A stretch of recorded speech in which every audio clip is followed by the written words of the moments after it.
Hello friends. आप सभी का अनअकैडमी के let's crack UP exam channel पर बहुत बहुत स्वागत है। मेरा नाम नूर आलम। आज हम लोग खंड शिक्षा अधिकारी और समीक्षा अधिकारी का जो टेस्ट सीरीज चल रही थी, इसी के अगले पड़ाव में फिर आज कुछ महत्वपूर्ण क्वेश्चन पर चर्चा करेंगे, जो कि आपके यूपी किसी भी एग्जाम में स्टेट लेवल के काफी हद तक आपको हेल्प करेंगे। तो आइए शुरू करते हैं। और यूट्यूब के साथ साथ आपको सभी क्लासेस कंप्लीटली अनअकैडमी ऐप पर मिल रही हैं, जिसमें आपको दो तरीके की क्लासेस होंगी। एक आपकी अनअकैडमी ऐप पर, जो आपकी लर्निंग ऐप पर एक आपकी फ्री क्लास होगी, जिसे हम लोग स्पेशल क्लास कहते हैं। दूसरी आपकी पेड क्लास होती है, जो कि आपकी रेगुलर क्लास होगी। इसमें क्या होगा, इसमें आपको एडमिशन लेना होगा, और एडमिशन लेने के लिए आपको ये फीस स्ट्रक्चर दिया गया है। कोई भी एडमिशन लेंगे जब आप अनअकैडमी ऐप पर, तो आपको 1 साल का 7,000, 2 साल का 8400 है। और अगर आप ये लाल कलर से जो रेफरल कोड दिया गया है, इसका यूज करेंगे तो आपको 10% की इसमें छूट मिलेगी। तो कहने का मतलब, जब आप एडमिशन ले लेंगे तो आपको 1 साल का 6300 में और 2 साल का आपको 7500 में पड़ जाएगा। चलिए शुरू करते हैं। किस फसल के लिए पानी की अधिकता आवश्यक है लेकिन जमाव नहीं? देखो, अगर हम लोग चाय की फसल की बात करें, चाय की फसल हमेशा पहाड़ी ढलानों पर उगाई जाती है। वो इसलिए क्योंकि इसे पानी की बहुत जरूरत होती है, लेकिन ऐसा पानी जो इसकी जड़ों में ना भरे, और ऐसा काम पहाड़ों पर ही हो सकता है। इसीलिए चाहे वो आपका दार्जिलिंग हो और चाहे आपका नीलगिरी की पहाड़ हो, इन पर आपको सब चाय के ही पौधे दिखाई देंगे। ठीक, तो इसका सही आंसर क्या हो जाएगा? चाय हो जाएगा। श्वेत क्रांति के जनक माने जाते हैं, तो श्वेत क्रांति मतलब जो दूध से संबंधित है, और इसके जो जनक हैं वो वर्गीज कुरियन है। और अगर आपसे कोई पूछ ले कि ऑपरेशन फ्लड क्या है, तो याद रखना, ऑपरेशन फ्लड 1970 में चलाया गया था। ये भी दूध से संबंधित है, और दूध के उत्पादन के मामले में भारत का स्थान जो है वो प्रथम है।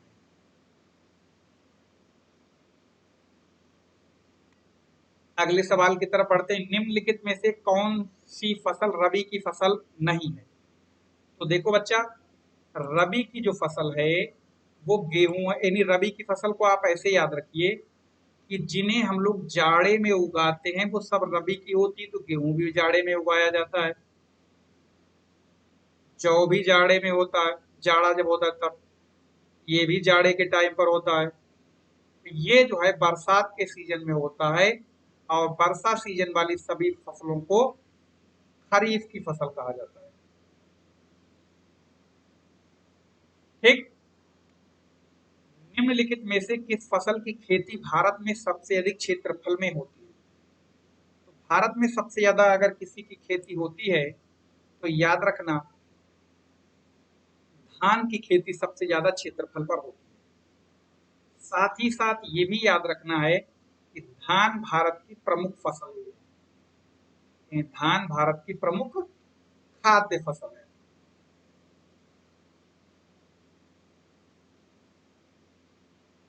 ठीक है, अगले सवाल की तरफ बढ़ते हैं। जूट उत्पादन में सबसे प्रमुख प्रदेश कौन सा है? तो देखो, दो मामले में दो चीजों के प्रोडक्शन में राज्य एक ही नंबर वन है। एक आपका जूट के मामले में, और दूसरा जो है वो आपका जूट के अलावा, दूसरा जो है आपका जूट के अलावा दूसरा जो है वो है धान।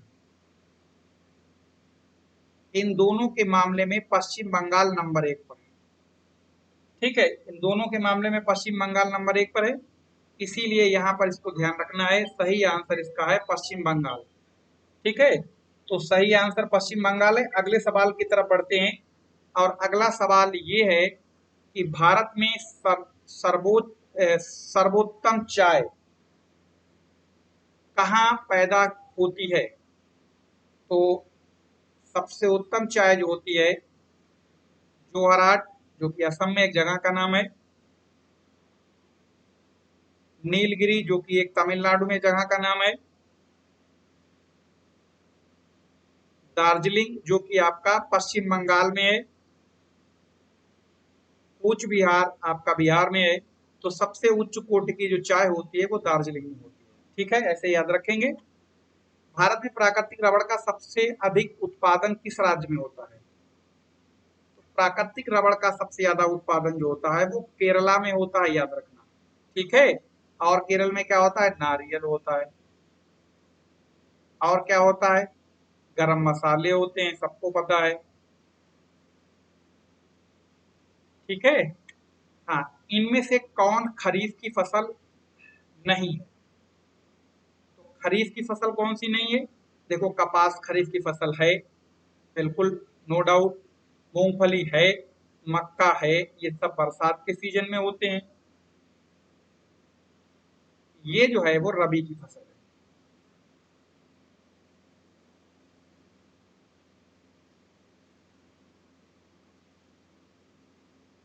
अगले सवाल पे आते हैं। भारत में निम्नलिखित में से कौन सा राज्य देश का 70% से अधिक कॉफी पैदा करता है? यानी कॉफी के मामले में पूरे देश में सबसे ज्यादा जो यानी नंबर वन पर है वो है कौन सा राज्य? कर्नाटक। यानी कि कर्नाटक में बाबा बूदन की ये पहाड़ियां हैं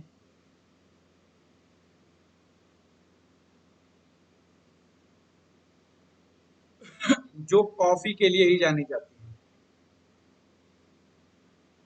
कॉफी के लिए जानी जाती है।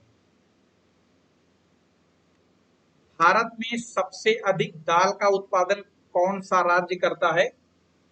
भारत में सबसे ज्यादा दाल का उत्पादन जो है वो मध्य प्रदेश करता है। दो चीजों में ध्यान रखना मध्य प्रदेश।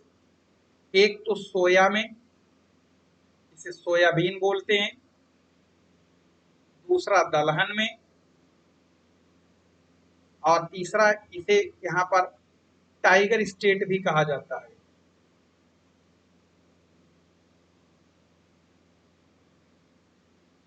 ठीक। अगले सवाल पे आते हैं। निम्नलिखित में से किस क्षेत्र को भारत का चावल का कटोरा, राइस बाउल ऑफ इंडिया कहा जाता है? अगर आपसे किसी राज्य की बात कही जाती तो राज्य के मामले में छत्तीसगढ़ आता है। लेकिन राज्य नहीं पूछा है, यहाँ इस लोकेशन पूछिए, रीजन पूछा है, तो ये है आपका कृष्णा और गोदावरी डेल्टा, जो कि ये मेनली आंध्रा में आता है।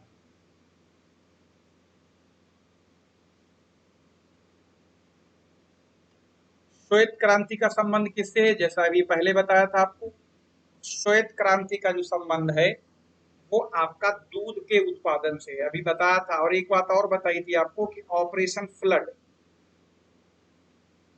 ऑपरेशन फ्लड ये भी आपका दूध से ही जुड़ा हुआ है। अगले सवाल की तरफ बढ़ते हैं। नकदी फसल में सम्मिलित नहीं है। तो नकदी फसल में क्या सम्मिलित नहीं है? गन्ना सम्मिलित है, कपास सम्मिलित है, जूट सम्मिलित है।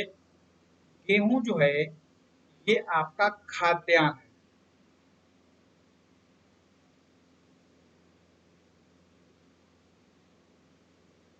ठीक है। हाँ, अगले फसल की तरफ, अगले क्वेश्चन की तरफ बढ़ते हैं। कौन सा भारतीय राज्य अग्रणी कपास उत्पादक है? तो देखो बच्चा, यहाँ पर जो कपास के मामले में है वो गुजरात नंबर एक पर है प्रेजेंट टाइम में। और गुजरात महाराष्ट्र में उठक पटक चलती रहती है प्रोडक्शन को लेकर। उठक पटक से सेंस ये, कई बार गुजरात टॉप पे आ जाता है और कई बार महाराष्ट्र टॉप पे आ जाता है। ठीक है। हाँ, हरित क्रांति का अर्थ क्या होता है? कृषि क्रांति, सामाजिक क्रांति, वृक्षारोपण, या कृषि में आधुनिक विधियों का उपयोग कर प्रति एकड़ फसल की उपज को बढ़ाना। हरित क्रांति का मतलब होता है एक तरीके से खाद्यान्नों में एक रेवोल्यूशन, खाद्यान्नों के प्रोडक्शन में एक रेवोल्यूशन आ जाना, यानी क्रांति आ जाना। यही है कि यहाँ पर कृषि में तरह तरह के बिल्कुल लेटेस्ट टेक्नोलॉजी का इस्तेमाल किया जाए ताकि प्रोडक्शन को बढ़ाया जा सके। भारतीय सब्जी शोध संस्थान केंद्र कहाँ है? तो भारतीय जो सब्जी शोध संस्थान केंद्र बनारस में है। किस राज्य किस भारतीय राज्य को चाय का उत्पादक राज्य नहीं माना जाता है? असम में चाय होती बहुत मालूम है आपको, केरल में भी चाय होती, दार्जिलिंग पश्चिम बंगाल में ही है, तो इसका आंसर होगा छत्तीसगढ़। भारतीय कृषि को दुष्प्रभावित करने वाला मौसम सबसे महत्वपूर्ण तत्व है, यानी जो कृषि में सबसे ज्यादा दिक्कत करता है वो करती है वृष्टि, यानी जिसे हम लोग बोलते हैं रेनफॉल। जैसे हर बार मानसून सीजन में बहुत हैवी रेनफॉल हो जाती है, बहुत जगह बाढ़ आ जाती है, फसलें बर्बाद हो जाती हैं, सड़कें टूट जाती हैं, पुल बह जाते हैं, बहुत कुछ नुकसान होता है। इसी तरीके से जो यानी हैवी रेनफॉल जब हो जाती है बहुत ज्यादा दिक्कत होती है। भारत में जेनेटिक रूप से परिवर्तित किस फसल को व्यापारिक उत्पादन के लिए अनुशंसित किया गया है, अनुशासित किया गया है? तो व्यापारिक उत्पादन के लिए जो बीटी कॉटन है उसको किया गया है, क्योंकि ये वाला और बहुत पहले से हो चुका है, कोई नया नहीं अभी हुआ है। भारत में हरित क्रांति का जनक किसे माना जाता है? तो विश्व में अगर पूछा जाता तो बोरलांग, और भारत में पूछा गया है तो डॉक्टर स्वामीनाथन, और अगर संसार का पूछा जाता तो ये होते। इनमें से कौन खरीफ की फसल नहीं है? तो देखो, ये ऊपर वाली कपास, मूंगफली, मक्का तीनों खरीफ की हैं, यानी बरसात सीजन में होती हैं। ये जो है आपका जाड़े में होती है, जाड़े वाली सभी फसलें जो होती हैं वो आपकी रबी की फसल होती है। तो सरसों जो है वो रबी की फसल है। उस फसल, उस खाद्य फसल का नाम बताइए जो भारत में सबसे अधिक उपज देती है। तो हमने पहली बात बताया था इस क्वेश्चन को आपको, भारत में सबसे अधिक क्षेत्रफल पर अगर पूछा जाए तो भी चावल, सबसे ज्यादा जो उत्पादन होता है तो भी चावल का ही होता है। धान कहें चावल कहें, मिर्ची में जो चरचराहट होती है यानी जब मिर्ची खाते हैं तो उसकी वजह जो होती है कैप्सिन होती है, कैप्सिन। जब मिर्ची खाते हैं देखो अजीब लगता है ना, मुंह में बहुत मिर्च जैसी लगती है चरराहट, तो वो ये कारण है। काली मिट्टी का रंग काला क्यों होता है? कार्बनिक पदार्थ के कारण, ह्यूमस के कारण, गोबर की खाद के कारण, टीटीनी फेरस मैग्नेटाइट या ह्यूमस के कारण? तो सी ऑप्शन जो टिटनी फेरस दिया हुआ है या मैग्नेटाइट के कारण, इसके वजह से उसका रंग काला होता है। साथ ही साथ उसमें जल धारण करने की क्षमता सबसे ज्यादा होती है।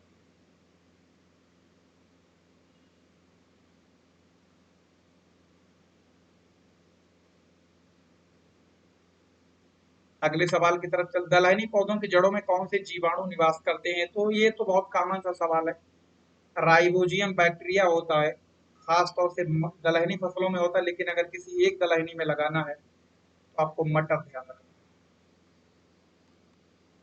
निम्नलिखित में से कौन सी खरीफ की फसल नहीं है? तो देखो, गेहूं खरीफ की फसल नहीं है क्योंकि गेहूं जाड़े के सीजन पे होता है, बाकी सब ये गर्मी में होते हैं, सब बरसात में होते हैं। ये भी वर्षा पे होता है, ये भी दोनों वर्षा। मृदा सुधारक होता है अमोनियम सल्फेट, रॉक फॉस्फेट या जिप्सम डीएपी। तो जो मिट्टी को सुधारक के रूप में होता है जिसका इस्तेमाल किया जाता है जिप्सम, ठीक है। हाँ, और इसका उपयोग सीमेंट में भी होता है। नाबार्ड की स्थापना किस वर्ष की गई थी? तो नाबार्ड की जो स्थापना है वो की गई थी 1982 में, 12 जुलाई 1982। इसका हेडक्वार्टर मुंबई में। गेहूं में काला टिक्का रोग किसके कारण लगता है? तो गेहूं में जो काला टिक्का रोग देखा होगा, गेहूं के पौधे में कालापन आ जाता है ऊपर बाली में, तो वो फफूंदी के कारण, इसके कारण। पुरानी जलोढ़ मिट्टी को किस नाम से जाना जाता है? जो पुरानी जलोढ़ मिट्टी होती है उसे बांगर बोलते हैं, और नई जलोढ़ मिट्टी जो होती है उसे खादर कहा जाता है,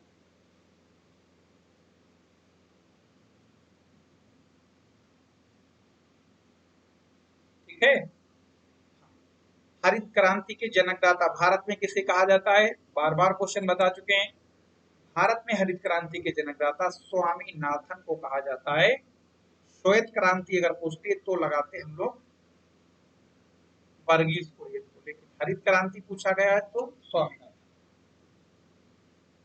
गेहूं का गेहूं के अधिकतम उत्पादक राज्य है, गेहूं का जो अधिकतम उत्पादक है वो अपना यूपी है, यहाँ पर सबसे ज्यादा गेहूं का उत्पादन होता है। लेकिन अगर आपसे ये कहे कि प्रति हेक्टेयर, तो आप पंजाब लगाएंगे।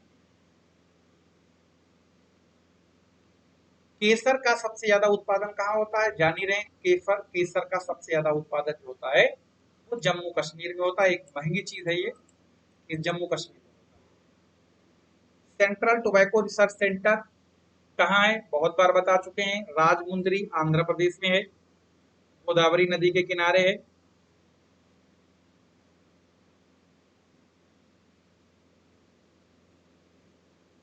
ठीक है।